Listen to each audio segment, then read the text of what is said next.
अस्सलामुअलैकुम और welcome to beyond the frame, जहां हम अनपैक करते हैं वो नैरेटिव्स जो पाकिस्तानी मीडिया में छुपे होते हैं।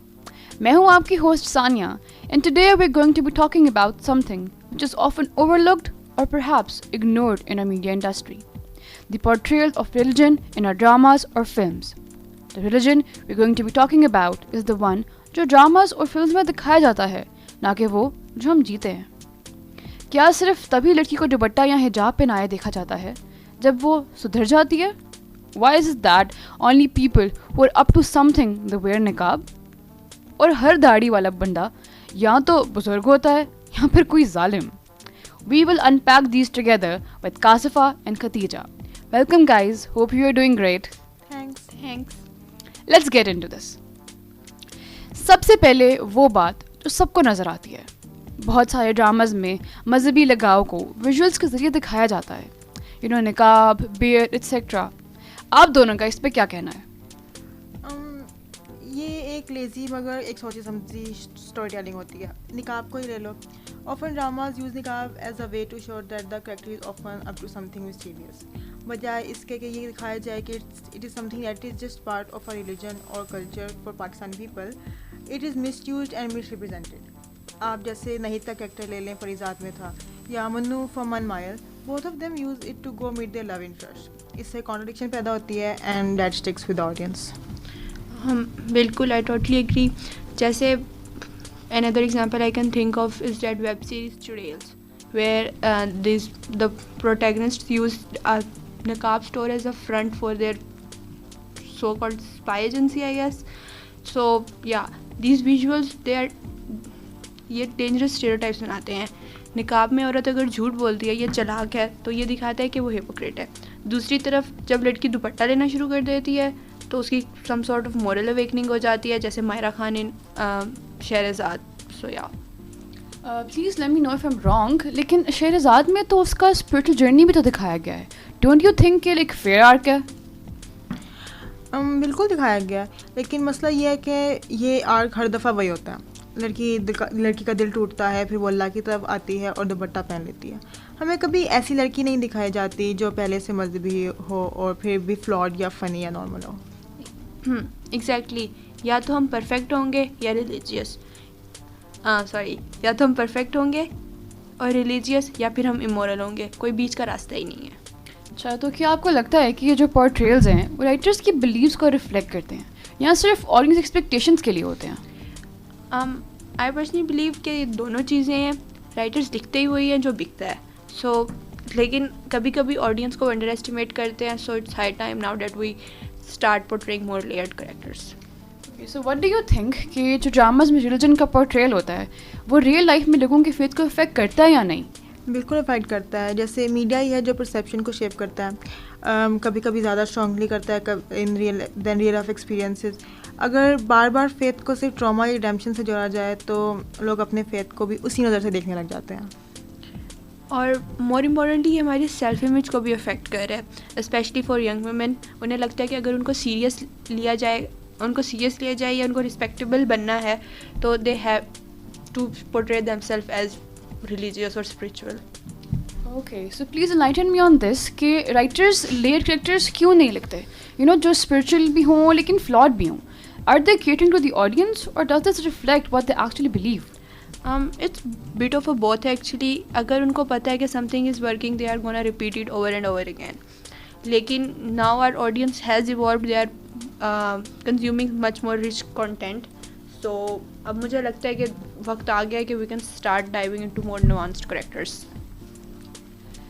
अब हम बात करते हैं मोरालिटी की, जो सिर्फ कपड़ों तक नहीं होती, एक्शंस और बिहेवियर्स भी इम्पॉर्टेंट है। Now why and how do you think that happens? क्योंकि रिलीजन सेल करता है। अगर आप किसी कैरेक्टर को ट्रांसफॉर्म करना चाहते हो तो दिखाओ कि वो अल्लाह की तरफ आ गया। आप खुदा और मोहब्बत की एग्जांपल ही ले लें।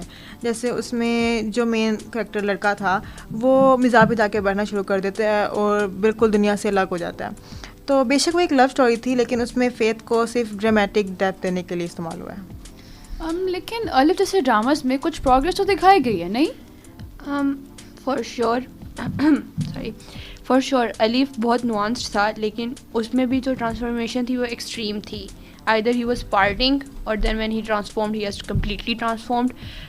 ये आइडियाज़ के सब कुछ दुनियावी छोड़ दो तभी स्पिरिचुअल बनोगे, सब पे अप्लाई नहीं होता.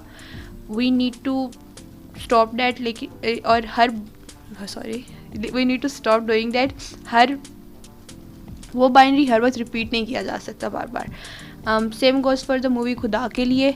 जैसे Fawad Khan leaves everything behind and he becomes extremely religious, but that was, I guess, the whole point of the movie, so it was more nuanced and less problematic. Oh, nice. So, what do you think about this, that censorship या religious backlash का कितना role है इस misrepresentation में? बहुत बड़ा role है मेरे ख्याल से. राइटर्स और डायरेक्टर्स खुद ही सेंसर कर लेते हैं. पैमरा, प्रोटेस्ट, स्पॉन्सर्स, सबका खौफ होता है इन डायरेक्टर्स या राइटर्स को, इसलिए वो सिर्फ रिलीजन दिखाते हैं जो कि ना किसी को निराश करे मगर कुछ मीनिंगफुल भी ना कह पाए. तो क्या चीज़ें मिसिंग है, क्या नहीं दिखाया जा रहा guys? Right now in our industry what's missing is everyday Muslims जो नमाज भी पढ़ते हो लेकिन कभी कभी मिस भी हो जाती है. हिजाब भी लड़की पहनती हो लेकिन at the same time she is funny, और वो लाइक जॉब पे भी जाती है. रेयर लोग. एंड आई हैव टू से dramas are doing better recently in this regard. For example, recently Karze Jaan was airing, and उसमें the mother daughter duo, they come from Canada, they are wearing hijab and it no way reflects their character traits or what they are going to do next. So yeah, they are just regular Muslims practicing their faith. So comparing it with the Pakistani media industry, क्या किसी और मुल्क ने shows में better portrayal दिया है?